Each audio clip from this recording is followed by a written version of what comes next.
Bom dia, meus queridos alunos e alunas, tudo bem com vocês? Aqui é o professor Márcio Baima e hoje nós vamos avançando aqui no nosso conteúdo e trabalharemos o capítulo 2, a Primeira República, Dominação e Resistência, ok? Me sigam aí.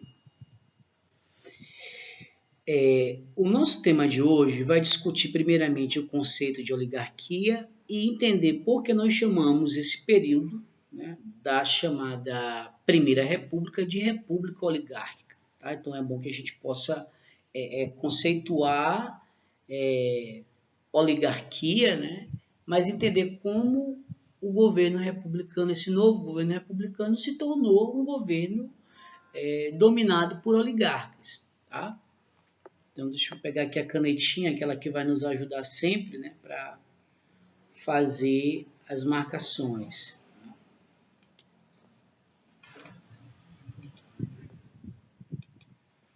Ok, vamos lá.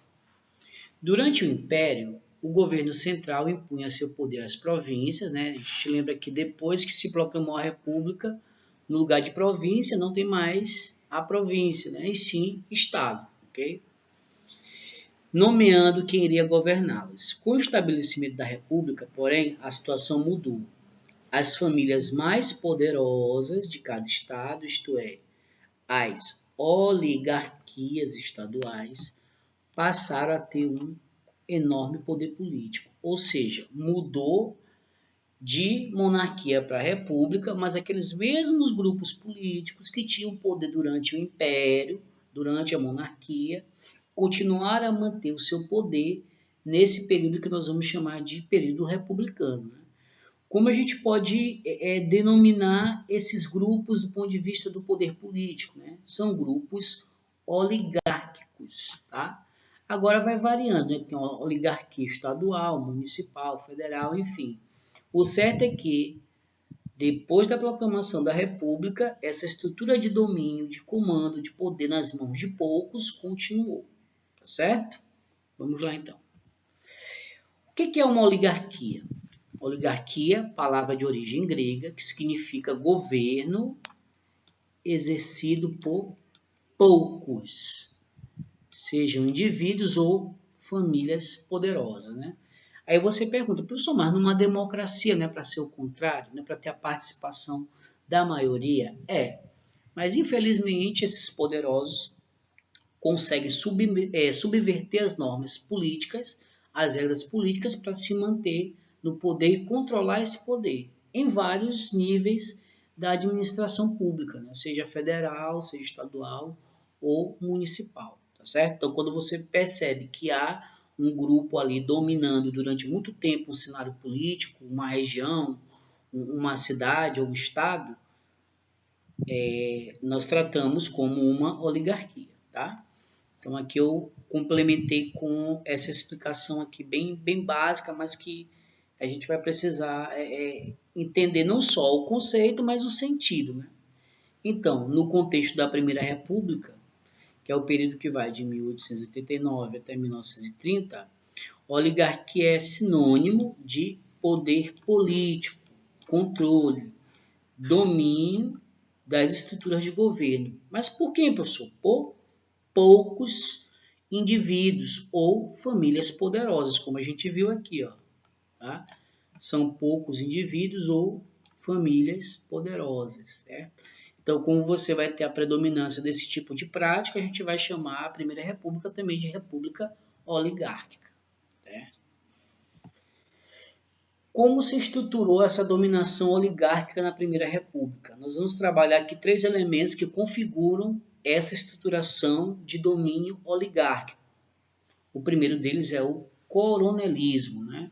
Bem, as práticas coronelísticas elas têm a ver com uma forma de fazer política em que vai prevalecer a troca de favores, o clientelismo e o voto de cabresto. Né?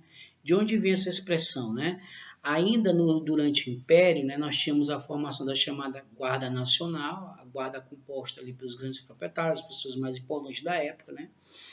E que eles não tinham formação militar, mas que por conta daquela situação eles acabaram montando seus próprios exércitos, né, suas próprias milícias. Tá? Com a dissolução da Guarda Nacional, sempre você vai observar, mesmo que depois que ela se extingue, a associação entre um grande fazendeiro local e o título de coronel, né? Aquele coronel de patente, né? Aquele que entra no exército, vai subindo de carreira, né? E vai assumindo uma posição dentro das patentes do exército. Aqui a gente chama de coronel aquele fazendeiro, aquela pessoa que é dono de terra, a pessoa que tem poder, tem capangas, né, e que tem uma influência, tá? Mas isso por conta dessa associação que foi estabelecida desde o período imperial, certo? Ok? Então, quando você fala de coronel aqui, e é uma situação muito retratada na literatura brasileira, retratada em novelas, né, você vê aquele fazendeiro, aquele indivíduo ali com chapéu, muitas das vezes andando armado, né? Uma pessoa que controla a região, é o poderoso local, certo? Então, o que ele faz, né? Como era importante ter o controle do voto, né? Ele vai fazer a chamada troca de favores, né? No que consiste essa troca de favores? Por exemplo, as pessoas mais humildes, mais pobres da região, onde o coronel disputa o poder, geralmente necessitam de várias coisas, desde terra, trabalho, né, às vezes um remédio, comida, enfim. E o coronel, ele vai lá e atende essas pessoas, mas, em troca, ele vai cobrar dessas pessoas o voto, seja para ele ou para as pessoas que ele apoia, né? E a gente sabe que esse voto é a garantia de que os seus candidatos, as pessoas que ele apoia, vençam, e que isso vai dar para ele o quê? Vai dar para ele poder dentro da máquina pública, tá?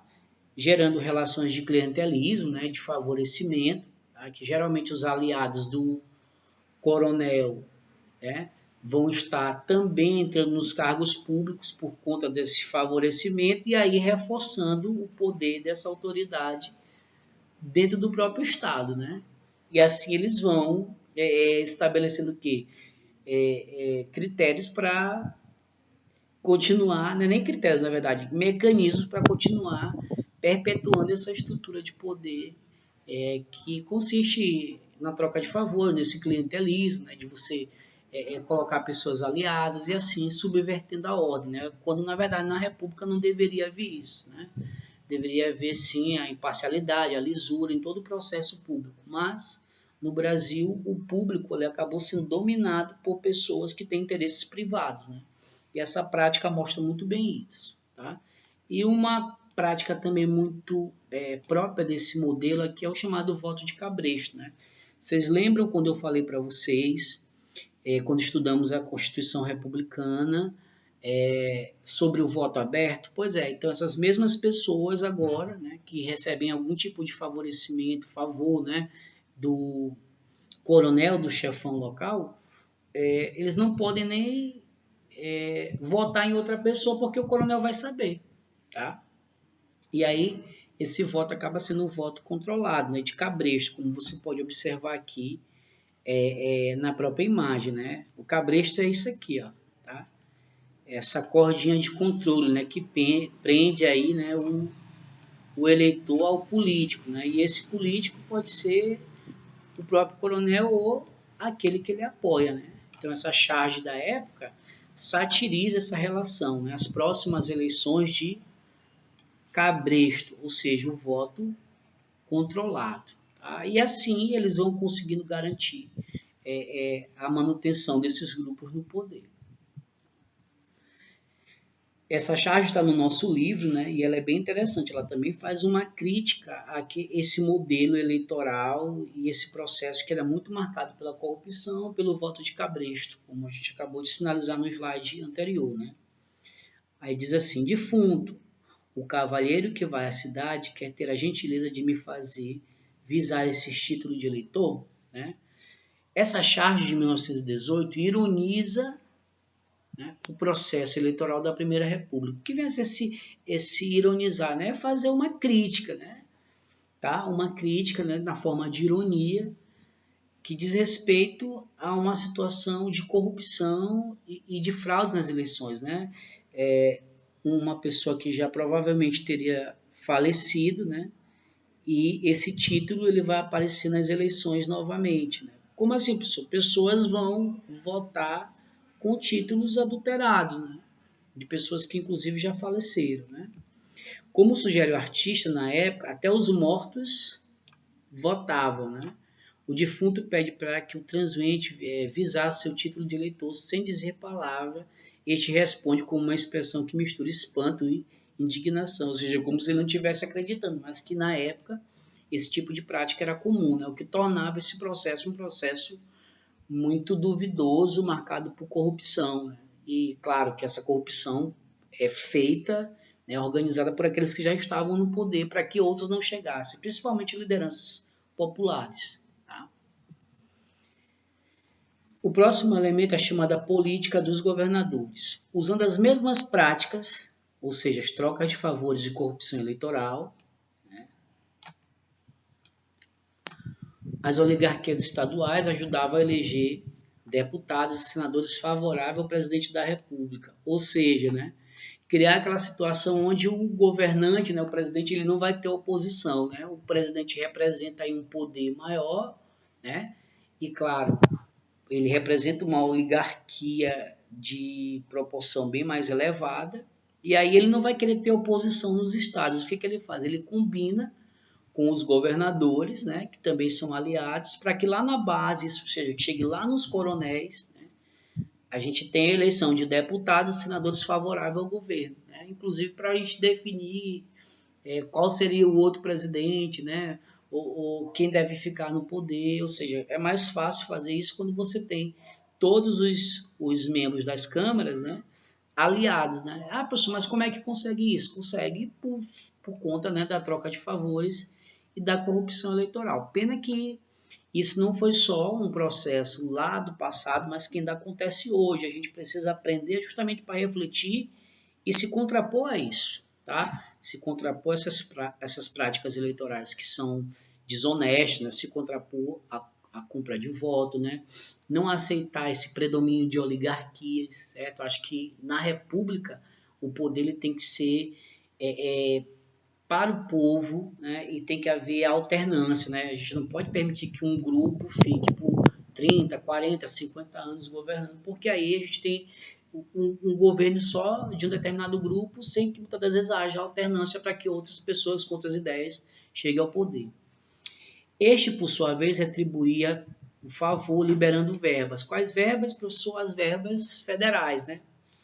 Que muitas das vezes era para beneficiar esses políticos regionais, ou seja, não é para beneficiar o povo, né? Então a verba que é para o povo acaba indo para a mão dos políticos que apoiam o presidente, né? E em troca recebe essa verba e aí ele vai financiar todo esse esquema político, né? Esse esquema político que vai ligar os governos estaduais ao presidente, né?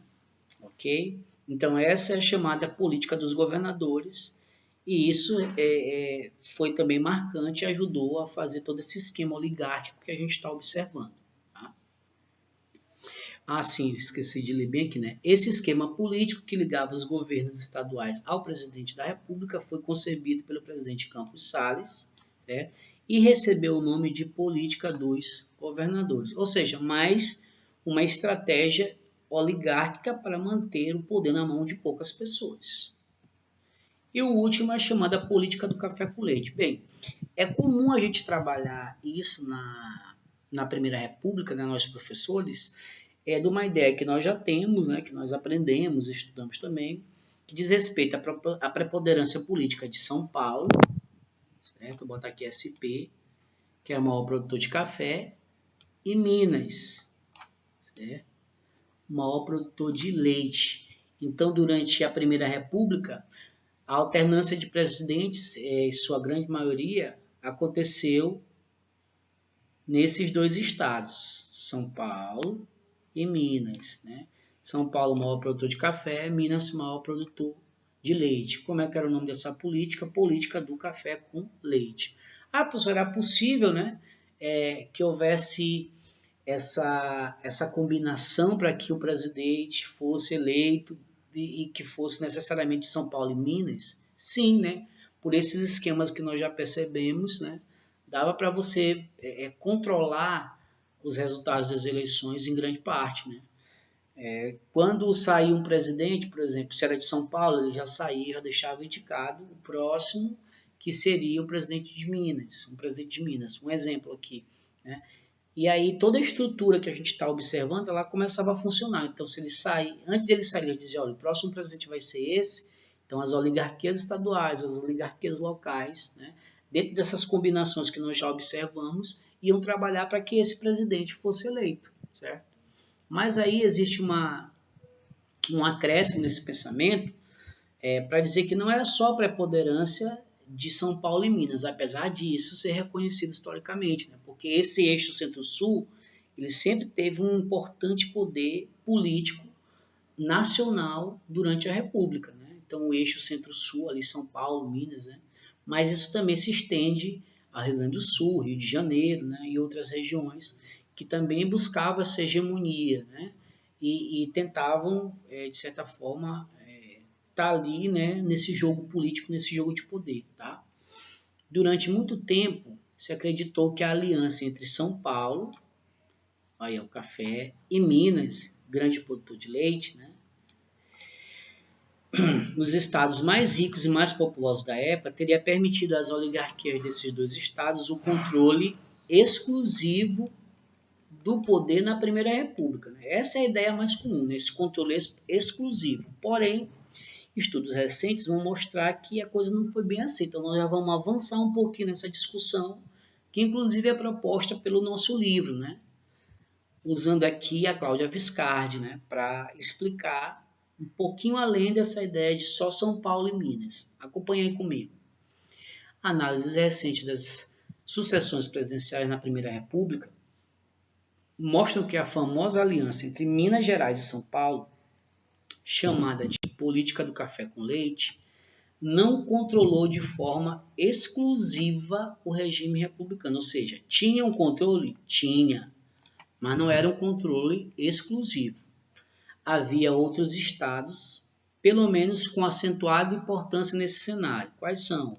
Rio Grande do Sul, Rio de Janeiro, Bahia e Pernambuco.